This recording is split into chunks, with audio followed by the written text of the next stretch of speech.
Question, babe. How does Netflix give you value? Netflix, Hulu. You're cheap. So that's the value to you? They're cheap? You're cheap. I don't have to go looking through like a whole TV guide, and you can just,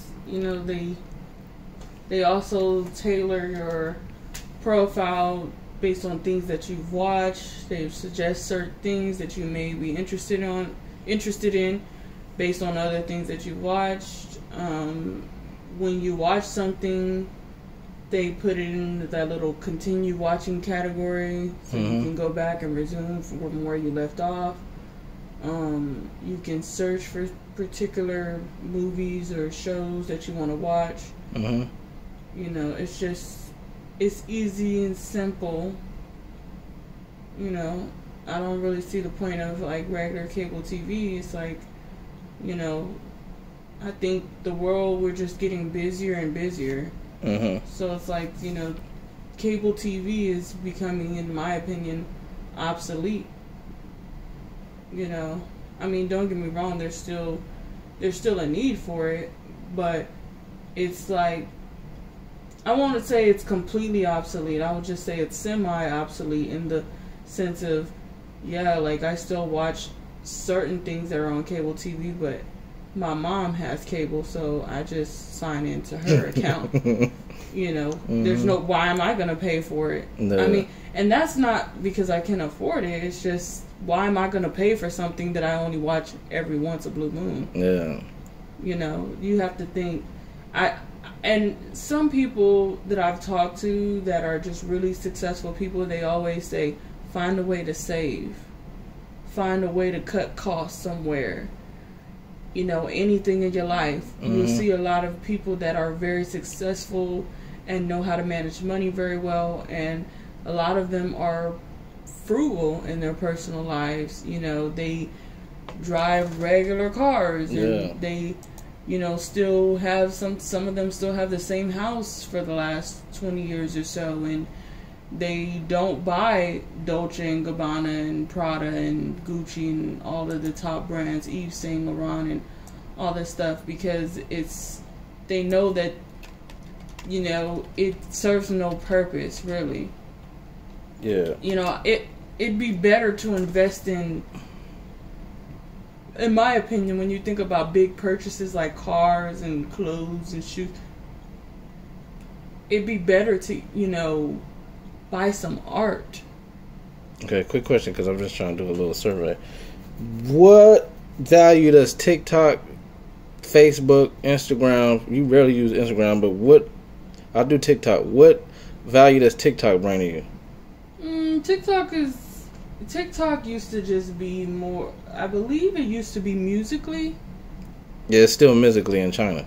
Yeah. That was just like people kind of lip syncing on, different songs and stuff, sounds. And then it has transformed into a very informational platform because people made it that way, not because TikTok intended it to be, in my opinion. Yeah. But people was like, I don't have to do, I don't have to be singing and dancing and all that. I don't, everybody pretty much made their own lane, and the content creators on there that have made their own lanes, they're very inspiring. They talk about what they want to talk about, and they don't care whether or not, someone agrees or disagrees. Sometimes they do care, most of the time they don't. It's like, it's a place where you can just say what you want to say for the most part, except for you are going to be censored for saying certain things, but you can say what you want to say and like go take a nap. It's different for YouTube. It's like, because you're so worrying about like, who's going to subscribe to my channel, who's going to say this, I just feel like the feel and the vibe there, not to say that YouTube doesn't have a place, because YouTube has been around for a very long time, but it's just different. It's instant video. It's not like, it's like a mini blog and it's like just the way in which it's presented. It's easier to catch someone's attention. TikTok on TikTok. On TikTok, Okay. YouTube is like very. YouTube reminds me of, and they may eventually, update their platform to be more to keep up with the times. Mm-hmm.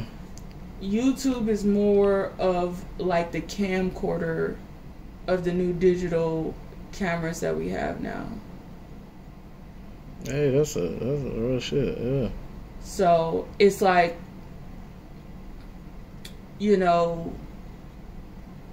people still widely use YouTube. It's still a very, big platform. Mm-hmm. But when it comes to just being able to say something succinctly and it's just that TikTok provides that feel of just kind of like, oh, somebody wrote me a message, boom, boom, boom, back and forth. Mm-hmm. YouTube is like, oh, you put a comment, they sit there, they wait, they look at it. Should I respond to this person? Should I not? No, I'm gonna leave it there. There's no instant feel or gratification as TikTok. Mm-hmm. You know what I mean? Mm-hmm. It's just not. It's not an app. It's a website. YouTube? Yeah. That's how you feel about it? I mean, they have an app. Yeah. But it's not an app in and of itself. That's crazy. You know what I'm saying? TikTok is not necessarily used. TikTok is a website. Yeah. They have a website, but it's not used in the website form. Yeah. For the most part, unless some people like editing videos on their computer or whatever. But I think maybe YouTube needs to get with the times. Yeah. To kind of even think about it, TikTok has even added a story feature. Mm-hmm. So yeah, you was telling me about that the other day. Yeah. What's that like? I haven't used it, but I mean, I've seen a lot of people are using it, and that's even more instant. And you can just put up a story or whatever, some little quick walk, some little quick anecdote that you want to share with someone for the day, affirmation or whatever you want to do, and you leave it there. Yeah. And if someone responds or they comment, whatever, it's like, you don't know. It's just a different vibe at the end of the day. It's just a different vibe. Yeah. You see Facebook and Instagram has followed TikTok. Okay, now I got a quick question. Would you pay for any of those if they started charging? No. You wouldn't pay? Why? Because I don't really care that much. So if they started charging, you would stop using their services? Correct. Dead ass. Correct. And just never look back? That's crazy. Okay. You just told me something. Okay. But, I mean, they make their money off of clicks and ad revenue. Okay, so say then that if they charge you, but you earn a value in like their digital currency, like reward points or something that you can use basically to redeem, say if you want to cash back, would you do it like that? Would you pay? If you got rewarded? What's the reward? It could be, let's just say, fucking TikTok bucks. Their own little digital currency. Reward points.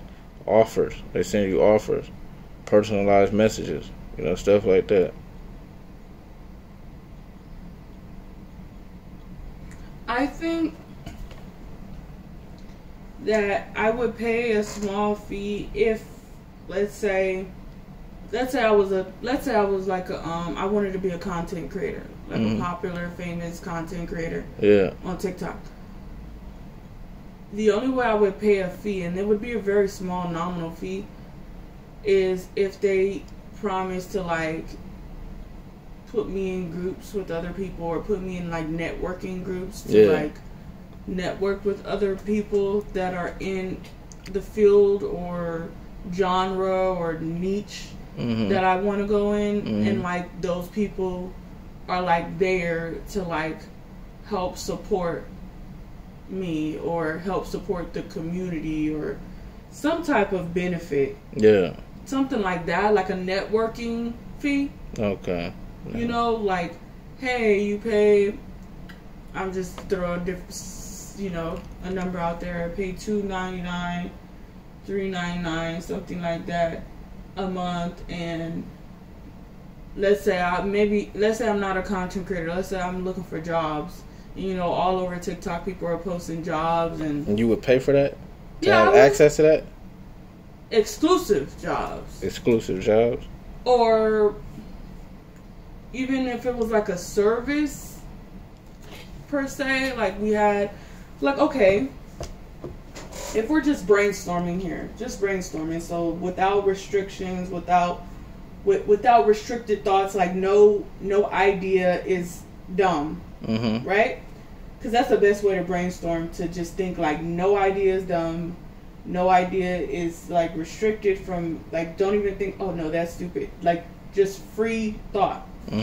If I'm thinking in that space right now, let's say I was like someone that was like, okay, let's say I quit my job or I just want to quit my job and I want to find like a better job, and I want this item. Let's just say I want work from home. I want unlimited paid time off. I want a work from home stipend. I want 4 weeks of or 16 weeks of maternity leave, or whatever. You know, all the benefits and stuff like that. I want stock options. And there's like, I'm trying to bridge this whole idea on TikTok, and I don't know how they do this because I'm not a content creator. So forgive me if I don't say it correctly. But on TikTok, when people go on live, they have, I think they choose them, but they have moderators that go through the comments and like block people that are like saying, you know, reckless, weird stuff. Yeah. I assume the content creator picks them. I don't know how it works. Yeah. Or whatever, because I never looked into it because I don't really want to be a content creator. But I'm just saying, I just notice things. So if you're thinking about keep that frame of mind and follow me here.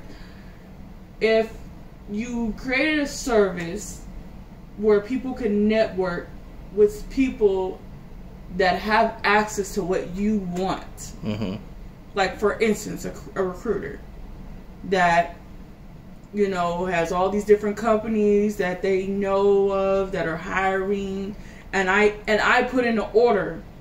This is me thinking innovatively. Because like I said, no thought right now is bad or stupid or whatever the case. So what if it was like we could put in an order, like an actual order, like almost like how you would order your food, and you say, I want this, and this.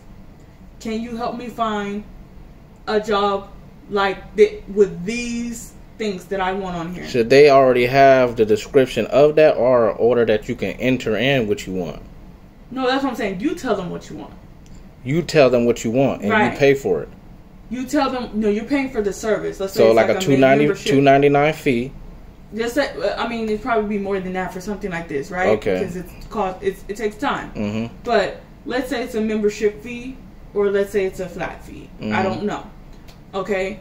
For that particular service. But let's say it's a membership fee. And you basically pay. You basically pay them. You tell them, I want a job that has unlimited time off. I want a job that has a work from home stipend. I want a job that has tuition reimbursement. I want a job, and you tell them all these things you want the job to have. All of these things. You tell them, maybe I want a job that has a very good organizational structure, good culture, a good working environment. I want a manager or a department that's led by someone that believes in servant leadership or transformative leadership, or whatever the case is. I don't know if you can even really tailor it to that part because that's more of like an internal thing that you would have to find out after going through an interview. Yeah. But let's just say the basic things about the benefits and the pay, obviously, the pay. I need a job that pays this much with these benefits. Can you help me find one? And then the recruiter goes and they go look around. Mm-hmm. They go searching exactly for what you want. Mm-hmm. And then they bring you, then let's say after a week or so, they bring to you, hey, there's 3 jobs that matches this criteria. Let me show you this one. Do you like this one? Do you like this one? Do you like this one? And then, okay, I'm gonna, and then if you say, okay, I like all of these, can you submit my resume for all of these? Mm-hmm. Like, what if we could have like consultants? Consultants? Yeah, like HR consultants. But see, HR consultants, and they be in social media groups. Yes, like HR consulting is like super big. But guess what? So HR consultants for each industry, so that way. Yes. Okay. But see, HR and recruiting is like so big right now, right? Mm-hmm. And especially in tech, Mm-hmm. right? It's so big right now, but most of them are doing it on the business to business side. Mm-hmm. So like let's say they're an independent, and they just, source, they may be like a staffing agency recruiter, and they source for all these different companies, or source talent for all these different companies, or they work for a specific company and they source talent only for their own company, sort of things like that. But what about there's no realm for the independents. Yeah. Yeah. One, like there's no independent ones that can just do what they want because they have to work for a company. But imagine if you had like a middleman, and it is possible that we could keep it anonymous. Like that person is pretty much like your voice. Mm-hmm. Like you say, hey, give me, this is what I want. Let's say you pay, it's probably be a flat fee or maybe a membership. I don't know. Mm-hmm. Depends. But let's say I would have to talk to some HR people that are in that space, wanting to like get out of the corporate. Mm-hmm. Obviously, though, HR and recruiters, they make good money. So this may not be profitable for them if the candidates don't, obviously if you're looking for a job, chances are it's possible you don't really have money. Yeah. Or you don't have a lot of money. Yeah. But people that are working in tech, they usually do have money. Or people that have higher level positions, they usually do have money. Because don't think just because people make money or make a good amount of money or a high amount of money that they, what's the word I'm looking for? That they don't want to transition into another company. They do it all the time. Mm-hmm. So it's not all about, like, we have to get away from that thinking that people are switching jobs because of just money. It's not always about money. It could be the culture wasn't a good fit for them. It could be the management style wasn't a good fit for them. It could have just been that they didn't like the terms, they didn't like the schedule, Mm-hmm. they didn't like the workload, they didn't like the the duties. The duties all of a sudden changed after they done took the job. Now 3 months they signed a contract to do HR consulting. Now they're just doing background checks all day. I don't know, but that happens. I'm just giving you an example. That's a bad example, but you know what I'm saying. So imagine if we could have like people that are like the middleman. They email, what's the word I'm looking for? They email what's the word I'm looking for? They email these other recruiters. Let's call them HR consultants or recruiting consultants, and they look for the job for you. They find the job. You say yes, you want to interview for those jobs, or you're interested in those jobs. They submit your resume. Mm-hmm. They submit your job application, or let's say you submit your own job application. I don't know, but something like that. And then, what's the word I'm looking for? Or they just kind of there with you that whole time throughout that process. They're helping you negotiate salary. They're helping you negotiate, just different. What about this? Because when you were saying that, I was thinking of the domain called like Recruitify. Because you got all these files and things, but there's somebody who has that. So on here, you have employers and agencies, hiring made easy, technology to transform agency hiring, how it works.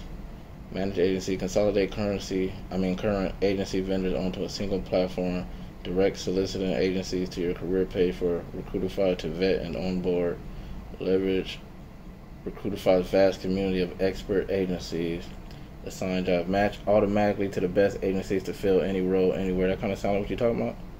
Say it again. Match automatically to the best agencies to fill any role anywhere. We're talking about assigning jobs, save time assigning jobs, and hassle distributing requisition information. Control who sees and works on each role. What is this? I don't know what that's about. That could be, but maybe just the way they're wording it, I'm confused. But yeah, that's all I'm saying. It's just like the job market is definitely booming right now, but it's super competitive, and some people have just more knowledge about interviewing. Some of us haven't interviewed in a long time, so we're watching YouTube videos and reading articles and watching TikTok videos, how to negotiate, how to do, answer questions using the STAR method, and just all of these different, it's become a circus. It's like, these jobs want you to tap dance on the table for a position. Like, you know what I mean? Like, bro, you faking. And I'm faking. You telling me you guys really love your teams and you really love, what you guys stand for, and you guys have integrity and you care about people and you're compassionate about helping people. And then 3 months down the line, you cussing your employees out. You telling them they can't take off to go to their mother's funeral. You know what I'm saying? You're lying. Like, this is an audition. Is what you're making. Interviews become like this, actual audition. Like you're auditioning to be in a Pepsi commercial at this point. I mean, it's ridiculous because at the end of the day, you're lying. I'm halfway lying because I'm a damn good worker, right? I'm a damn good employee when I am an employee. Yeah. Okay, so I'm halfway lying in the sense of I'm smiling and I'm saying, hi, how are you, and good morning. That's not me, ma'am. Okay? That's not me. That's not the majority of us, okay? That's just what we do. And then the same thing, when we answer the phone, thank you for calling. And then we get off the phone, we're like, fuck you, So we're all lying, okay? So what? Cut the shit. Do you want to give me the job or not? Like, I have the skills. The resume's great, ma'am. Shit. Now you want to bring it about personality? Let me tell you something. Even if I have the #1 top personality out of your candidates and you pick me for the job, my personality will change. No. You may not see it, but I'm going to be like, after a while, because that's just what happens. I don't know. There's a small percentage of people that actually love the job they do and love the culture, love their boss, love their coworkers, love everything. And there's like a small percentage of people that experience that. Okay? So what I'm saying is, you're lying and I'm halfway lying. So why are we doing this song and dance? Yeah. Why are we doing it? So that's what I mean by the job market is so competitive, and I get it. They have such a big candidate pool that it comes down to sometimes it's like, dang, all 10 of these candidates have similar experience and skills. Now I gotta just pull a draw, put some raffle tickets in put your name on this. And pull it out of a hat. I feel like that would be better than going and saying the personality. I mean, unless somebody came with just horrible ass personality, like, yeah, whatever, all right, yeah. Unless they came like that, or they were rude, or they were late to the interview, or they were dismissive. If they all had an overall, and then I saw this recruiter on TikTok say something about, you know, you want to ask the hiring manager or the recruiter, how are they doing? And you want to sound, you want your tone to sound like this and this and man, let me tell you, I am a business owner in my own right. I am not doing all that shit. Yeah. If I'm usually a good judge of character, and I'm not gonna hire somebody just based off of if they were monotone. That could be that could be just their personality. Some people don't know how to code switch. Some people don't even have it in them. Like it's to me it's discriminatory, because as long as they weren't rude, having a monotone to me is not, it's not bad, it's not disrespectful. I'm not gonna get offended by that unless you were actually being rude. Because at the end of the day, that to me is being discriminatory, because there's some people that literally have those tones and they don't have any way of sounding any different. They could have a neurological disorder that stops them or prevents them from, you know, having a more upbeat personality. They could have had there's some people that have this thing in their face where they can't smile. You know, people that have gone through strokes have gone, you know, have that issue. So I'm not saying it like, you know, you can't tailor it. This is a small percentage of people that probably have that problem, but I'm just saying, more often than not, you're gonna have some candidates are kind of boring. I don't see nothing wrong with boring. I mean, you guys are talking about energy. Oh, you want somebody to be up and... I'm telling you, most of the time when you meet somebody that's very upbeat, they will be upbeat for the first 3 months.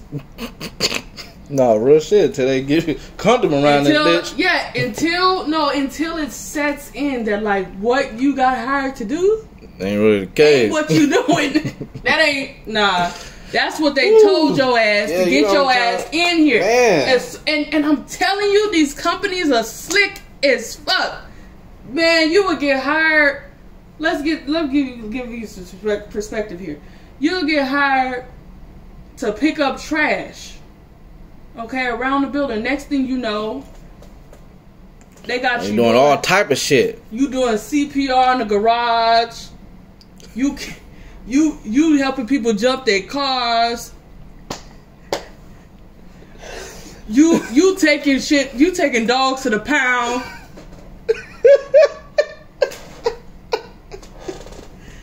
And that's why they say, that's why in those job descriptions, y'all gotta listen to those y'all gotta read. Those job descriptions always, most of them say, duties include but not limited to.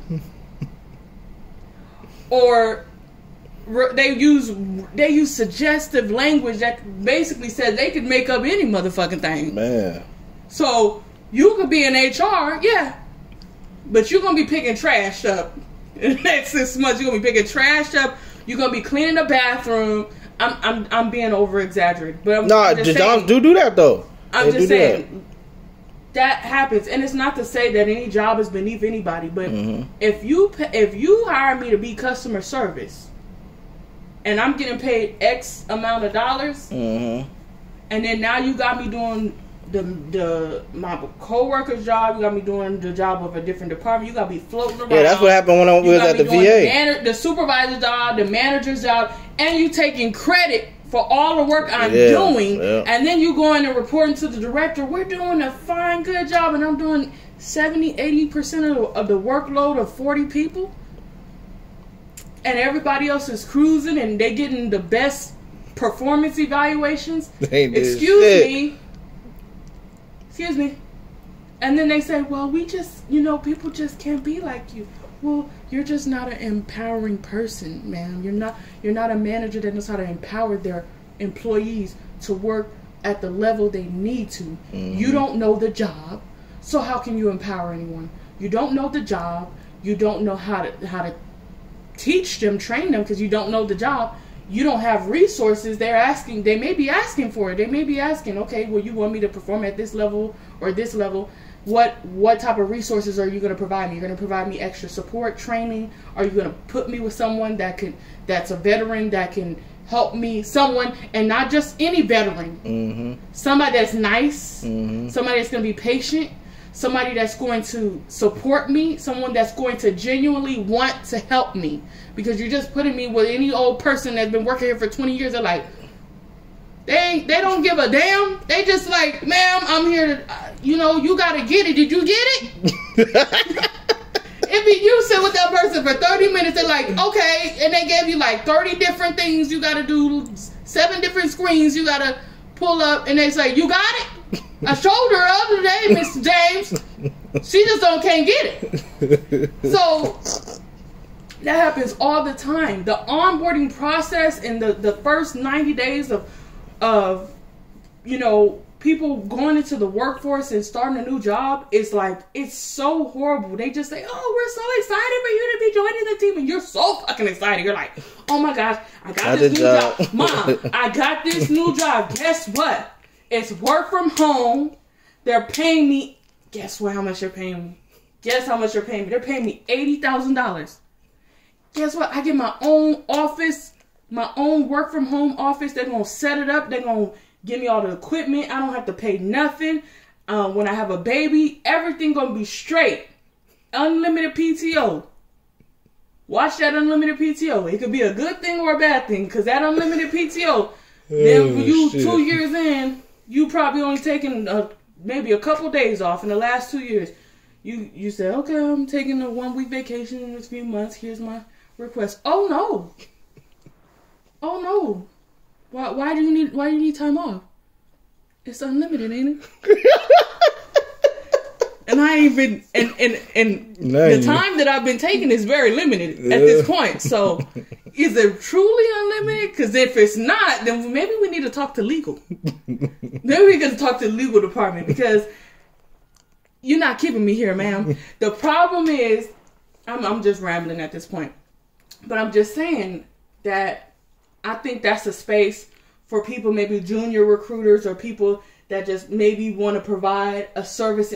There's not people that just want to make money. There's people that do a lot of stuff on the side, free, give you free information about recruiting, resume writing, tailoring your resume to job descriptions. Some of them even give you insight on like the hot jobs and things like that. So it's possible that there's a lane for it, because there's people that are already giving this stuff for free. Mm-hmm. So just imagine if they could join a platform and make some money off of it. They can benefit from it, and the person can benefit. The person, that signs up for these services can benefit from it, and they can learn something from it. Like, they could sit with them one-on-one and just be their coach and help them out. Maybe they could, plan out a day, like 2 hours on a weekend or something, to kind of go over things, and they could help them through the interview. Who knows? They could even, I don't know if this is legal or not, but they could even like have it to where they can even listen in on these interviews and give them feedback in real time. Or maybe they could record their interviews. I don't know. I mean, I don't want to think about legal stuff, but I'm just throwing ideas out there that may not be legal. So don't follow that if they're not legal. But I'm just saying, maybe you could record some of these interviews, and then you can, and what they were saying, what you were saying in response to that, and you can learn from those experiences that you didn't get the job because you probably weren't assertive enough or whatever. At the end of the day, regardless of what I feel about how this song and dance and this audition and all this Laffy Taffy Daffy Duck bullshit that we have to do, it's the reality. We got to play the game. Mm-hmm. If you want to be we're just talking about employees at this point. Mm-hmm. If you want to be an employee, if you are an employee, please, as a business owner, do not look down on people that are employees. If you're an entrepreneur, don't look down on people that are employees. There's some people that just don't want a business. They don't want the headache. They just want to go to work. They want stable income. They don't want to be thinking about trends and marketing and all of this up and down bullshit that comes with business and small business. it's a lot. Not everybody wants to stress to that. Some people just want to clock in, clock out. That's fine. So but I'm for both, I'm for everybody. Whatever you want to do with your life, do it. Whatever, but I'm not for it if it ain't legal. Yeah. Make that shit clear. If it ain't legal, I can't support that. I don't care. I don't care if you black, white, brown, yellow, onion. I don't give a damn. Oh, shit. I'm not supporting people that are doing illegal things. I have to make a point, I'm also not supporting people that are doing unethical things. Because something that's unethical doesn't mean that it's illegal. But if it is unethical, I'm not doing it. Because I have to, at the end of the day, if I'm going to support something, I have to do it in good faith and good conscience. And if I'm feeling like it's hurtful to other people, or it's going to harm somebody financially, emotionally, mentally, physically, I'm not doing it. It's that simple, and the people that are out there doing unethical things and illegal things to make money, I just think that that's really, it's funny, the work that they spend, the time and effort that they spend doing these things, that they could be putting that energy into something positive. That I believe, I don't believe in get rich quick schemes. I don't believe in pyramid schemes. And I don't believe in, although I am a consumer of some of these products and companies and services that are very, in my opinion, predatory, greedy, and they talk about all the good they do in the community and give money to this shit. I mean, it's just publicity. That's just how I feel. But I don't believe in selling a service or selling a product that, if you can make your products affordable, is what I'm saying. If you can make your products and services affordable by also making a good amount of money and also making sure that that there is a benefit to the consumer and anyone else that that partakes in it.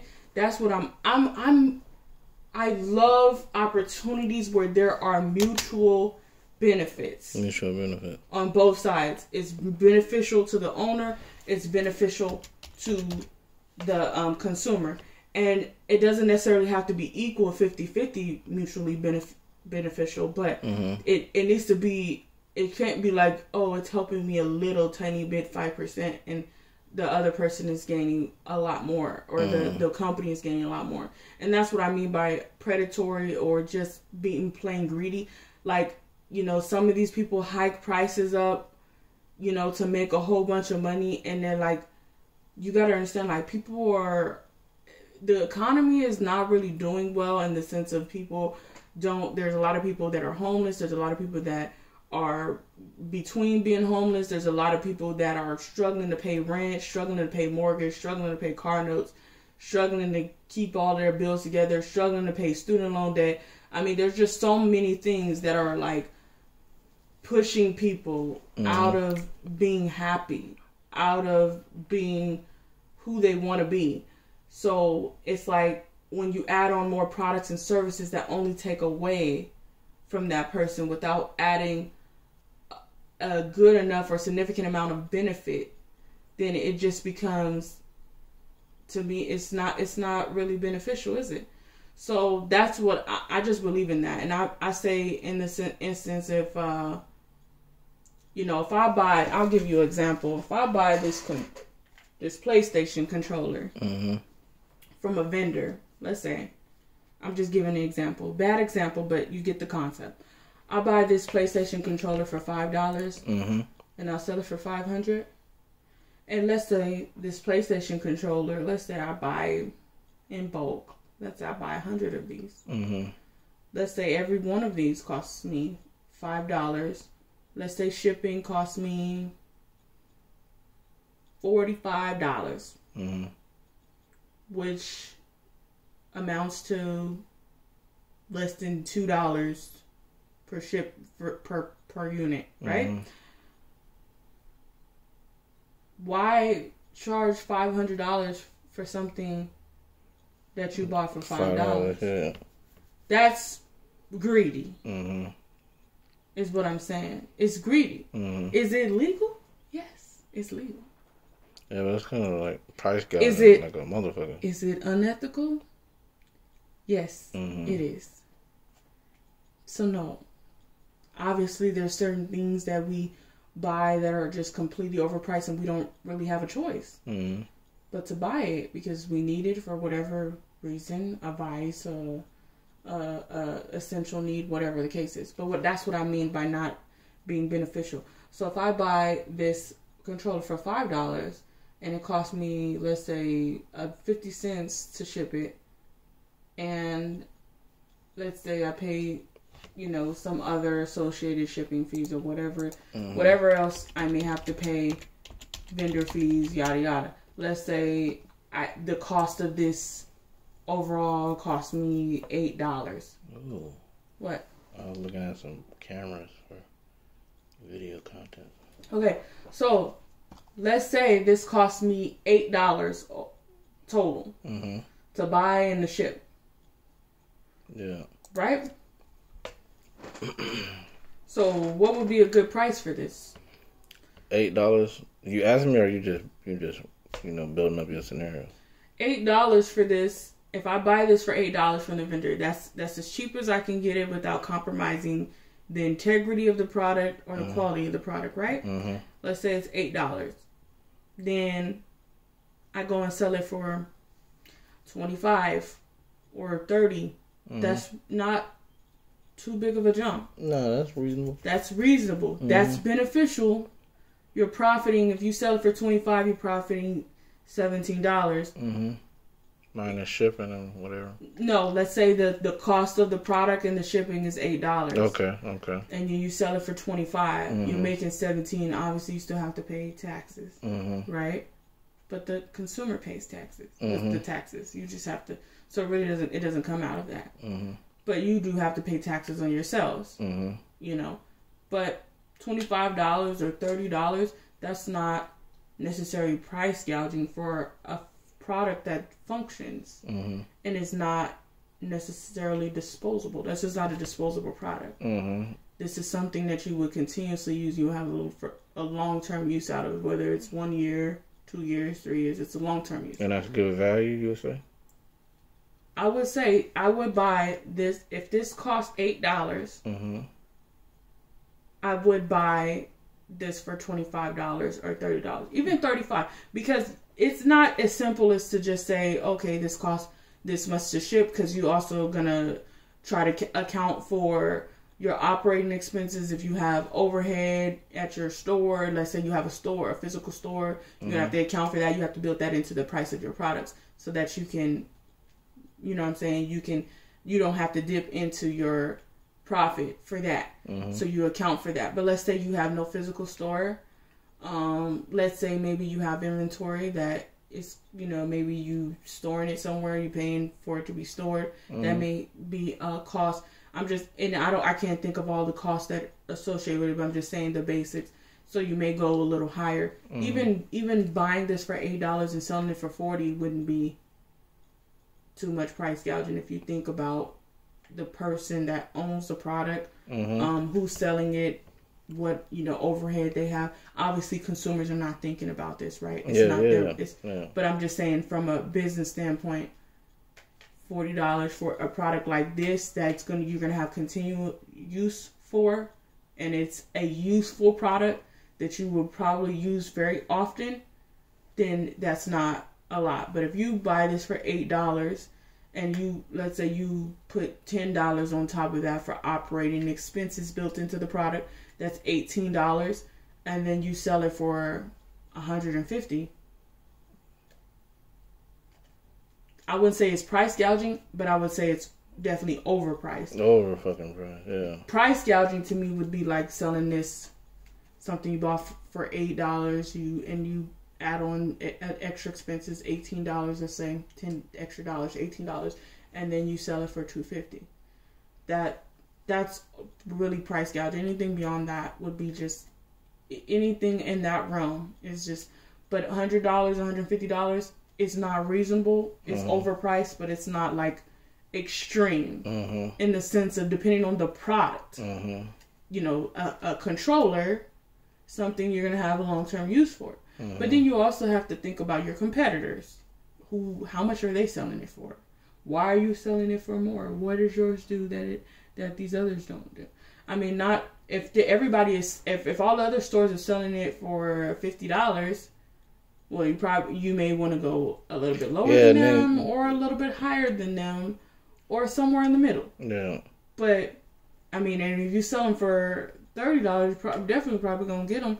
But it's important to know when you're selling products that you don't undersell too much, because you want to be affordable, right? If you're one of those people that want to be affordable, you want to be affordable, but you don't want to be too affordable that it makes the consumer scared to buy from you because they're worried about the integrity of the product. This same concept of, if you buy a car, let's say you buy a 2020 Toyota Camry. Let's say you're thinking about buying a 2020 Toyota Camry, and you go and the person listed and they say, "Oh, this is $10,000." Well, the car's only 2 years old. Why is it $10,000? What's wrong with it? That's what you say. What's wrong with it? Why is it oh, well, my wife would just, and they come up with these excuses. Even if it is true, that's probably why they're not getting bids, because when you price too low, it looks fishy. Yeah. So you can be affordable all you want. You may not make sales because it looks fishy. But if you price too high, it also looks predatory. So you kind of have to find that middle ground. If you have a product or service that everybody's charging, let's say, a range of $50 to $65, you need to be somewhere a little bit above that range, maybe a little bit under it, or maybe somewhere in the middle. But if they're charging $65 and you're charging $3 or $30, they're going to question, they may check it out, possibly. They may check it out, but they're going to be questioning, like, what's wrong with it? Okay, so that answered my question. Like, I really appreciate today. So I know where I need to add value in my product now, and the understanding, but I haven't updated it. So I know what I need to work on my app. I'm gonna end this video because this is 47 minutes. I'm surprised this phone actually lasted this long. It's never done that. It usually cuts off. So I'm starting to think like whoever. I guess the phone wants to know what we have to say. Let it been me, this motherfucker would have been clicked off, and I would have been mad as fuck on the freeway, having to delete a whole bunch of shit to get my point. This shit ain't never done this, but I really appreciate the conversation, man. A lot of people like too when we be chopping it up and stuff, because you be dropping a lot of knowledge. So. If I have it to give. I mean, you ain't just catch me at the right time. You ain't a consumer as you used to be. You're different because you got a business mindset, which is good. So understanding. Well, I'm still learning, and both of us still trying to learn and learn from other people. And no, I don't want to learn from these so-called gurus. I mean, why call yourself a guru? I don't get that. Like, where's the modesty? I don't fucking know. I don't get that. Like, I would never, even if I was a very successful person, I would never be like, "Ooh, I'm the best." Yeah. Everything. Like, there's no modesty in what people do. If you gotta call yourself something, I would rather somebody else call me that. Yeah. Than for me to be calling. It's the same thing when I tell you, babe, you're such an amazing man. You're such an amazing father. Come on, man. Don't be doing that shit right now, man. Damn. Yeah. Oh, shit. Let's go. Shit. You're such an amazing son. All right, come on, man.